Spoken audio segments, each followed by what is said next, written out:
Bonjour ou bonsoir. Aujourd'hui, notre méditation est sur le fait que la pensée est souvent quelque chose d'omniprésent chez chacun d'entre nous. Comment faire pour être sans pensée? C'est ce que nous allons découvrir ici. Installez-vous confortablement.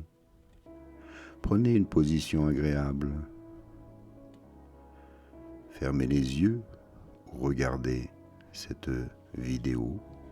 À votre choix, trouvez la position qui vous est agréable. Puis détendez-vous, respirez. Soyez à l'écoute de chacune de vos sensations.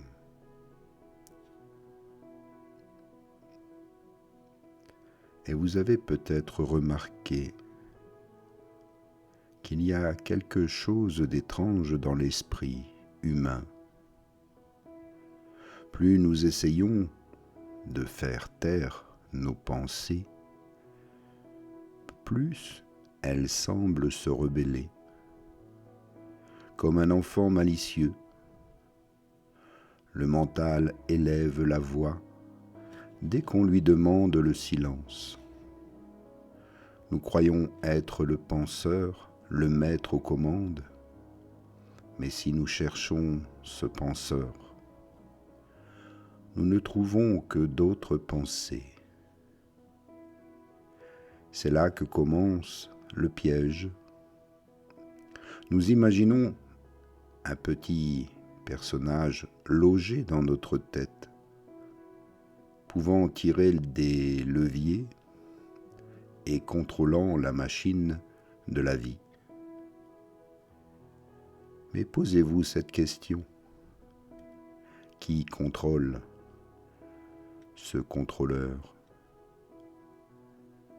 Et qui observe celui qui observe? À chaque tentative de saisir l'esprit, il glisse entre nos doigts. Vouloir arrêter de penser devient encore une pensée. C'est le serpent qui se mord la queue. Le mental est un outil merveilleux, mais un maître déplorable. Lorsqu'il n'est pas reconnu pour ce qu'il est, alors il bavarde, il anticipe, même il s'inquiète, souvent inutilement. Il calcule sans cesse, et il saute d'une idée à l'autre, comme un singe agité. Et pourtant nous croyons être séparés de ce singe. Nous nous imaginons spectateurs, en retrait, mais dès que nous regardons de plus près, nous découvrons seulement un flot d'idées commentant d'autres idées.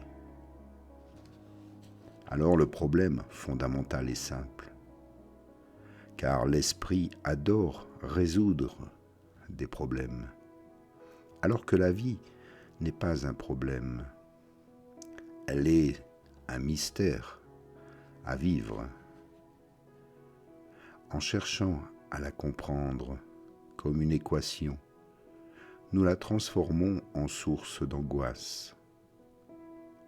Et lorsque la solution ne vient pas, alors la frustration apparaît. C'est comme vouloir enfermer le vent entre vos mains. Pourtant, entre deux pensées, il existe toujours un espace, un silence, une pause, comme entre deux notes de musique.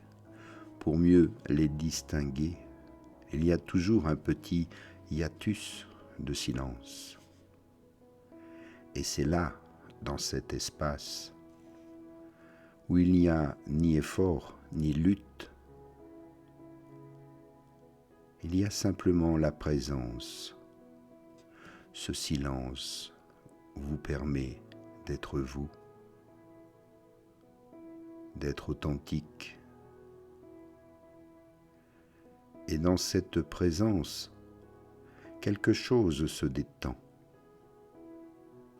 On comprend alors que la vie n'est pas une énigme à résoudre, mais une musique à écouter, sur laquelle vous pouvez danser. La pensée est un instrument précieux, comme un couteau bien aiguisé. Elle sert à découper, à organiser, à distinguer. Mais si l'on confond cet outil avec la vérité elle-même, alors on se blesse.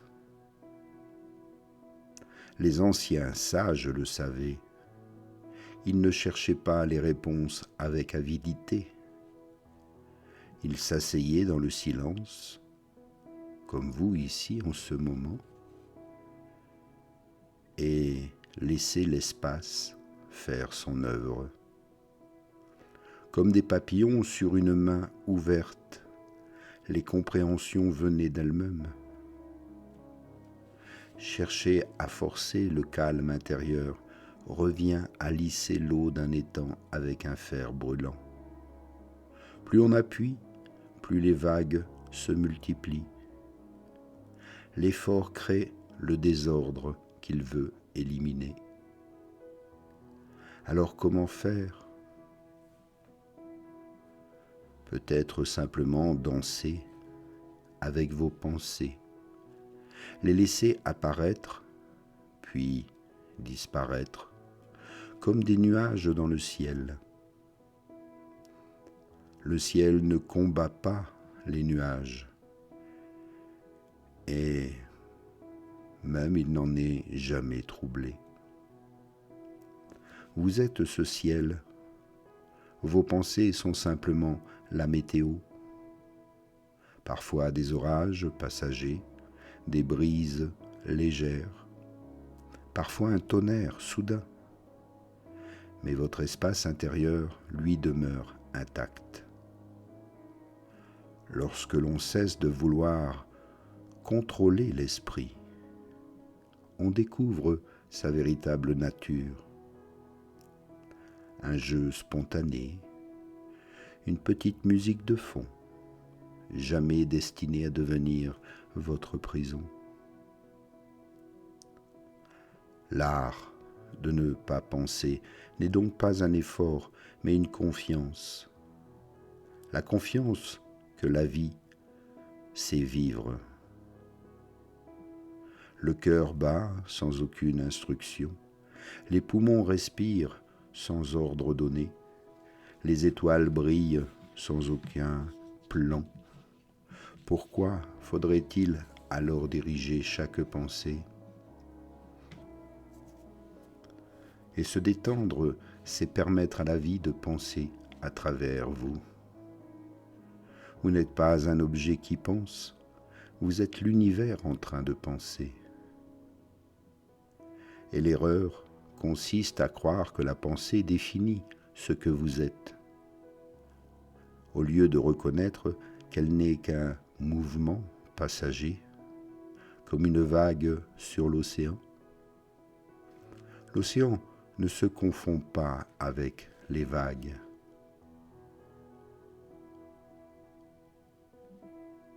Et la grande tragédie est là.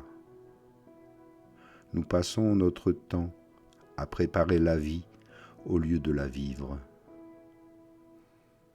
Nous essayons, nous répétons, nous planifions, nous projetons, tout en oubliant que le seul moment réel est celui que vous vivez maintenant. Un oiseau ne chante pas parce qu'il a compris le sens de l'existence, mais parce qu'il a un champ, et ce champ lui permet de vivre. La fleur ne fleurit pas parce qu'elle est résolue à être une belle fleur. Elle fleurit parce que c'est sa fonction. Elle n'a aucun mystère à résoudre. Elle fait ce que la nature lui a donné et elle permet à plein d'autres espèces d'exister. La vie n'est pas un problème, elle est une danse et pourtant nous la prenons avec un sérieux trop pesant. Nous courons après demain sans voir qu'il n'arrive jamais. Pendant ce temps, aujourd'hui, glisse entre vos doigts. Lorsque l'on rencontre pleinement l'instant présent, sans aucune résistance, quelque chose d'extraordinaire apparaît. La liberté. On réalise alors que l'on est à la fois le joueur et le jeu, le chercheur et ce qui est recherché. Et cette découverte provoque chez vous un doux rire, presque tendre, devant l'absurdité de tant d'efforts inutiles. Et la sagesse ancienne nous murmure, ne pousse pas la rivière, car elle coule déjà. La vie n'a pas besoin d'être forcée. L'action véritable est celle qui naît naturellement sans tension, lorsque on lâche prise. La vie alors danse à travers vous, et cette danse est une joie. Alors on rit, non pas par moquerie, mais par reconnaissance. On rit d'avoir voulu saisir ce qui ne nous appartenait pas. On rit d'avoir lutté contre des ombres, et l'on comprend que depuis le début, on était libre. La pensée est une musique. Elle monte et elle descend, elle disparaît. Mais vous êtes le silence d'où elle surgit et où elle retourne. Lorsque vous cessez de vouloir tout contrôler, la vie devient la vie. La vie commence à vous faire vivre. Elle devient une symphonie, le rire d'un enfant, le bruit de la ville, le chant d'un oiseau. Alors souvenez-vous enfin de ceci. Vous n'êtes pas une goutte dans l'océan. Vous êtes l'océan dans une goutte. Et si un jour vous vous réveillez de ce rêve, alors ne le dites à personne. Souriez simplement et dites merci. Merci à la vie.